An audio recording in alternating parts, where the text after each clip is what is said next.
il est question d'une intégrale et on nous demande, à l'aide d'un changement de variable qu'on nous donne, de montrer que cette intégrale, grand I, est égale à moins I, en d'autres termes que l'intégrale est égale à son opposé.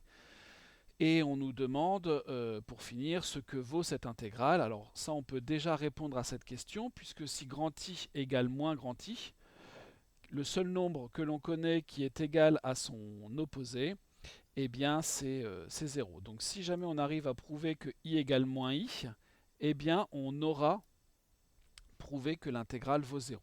La question finalement, c'est comment est-ce qu'on fait pour montrer que I égale moins grand I.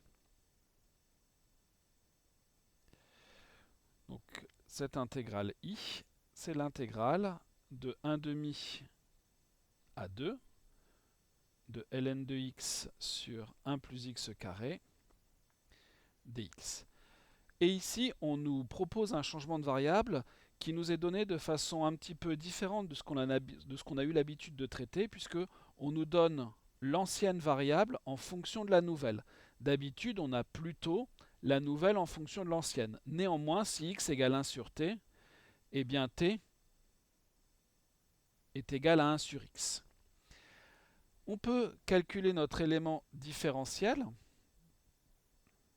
Donc si x égale 1 sur t, dx sera égal à dérivée de 1 sur t qui sera moins 1 sur t carré dt. Ensuite, une fois qu'on a ça, eh bien, on a besoin de gérer les bornes. Si t égale 1 sur x, qui est ça la forme qu'on a l'habitude de rencontrer, donc ça, c'est la forme habituelle. La forme habituelle, c'est donc la nouvelle variable en fonction de l'ancienne, ce qui nous permet d'écrire notre fonction u. U de x, ça sera 1 sur x, qui est bien une fonction de classe C1, et ça va m'aider à gérer les bornes. Donc, par changement de variable,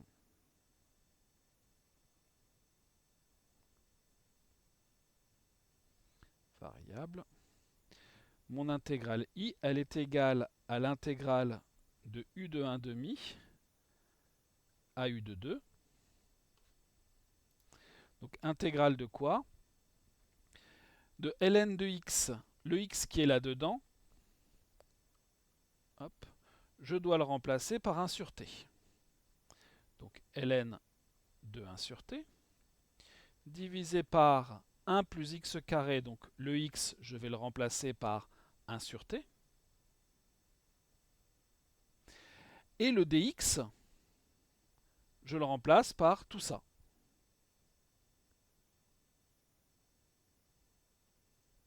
J'ai fait mon changement de variable. Alors évidemment, il y a encore un petit peu de calcul à faire, mais on a fait le gros du travail. Le moins qui est là, je vais le sortir par linéarité de l'intégrale.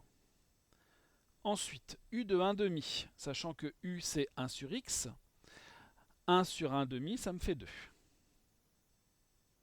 Ensuite, u de 2, 1 sur 2, j'ai le 1 demi ici. ln de 1 sur t, propriété du log, c'est moins ln de t. Divisé par 1 plus 1 sur t au carré, c'est 1 sur t2.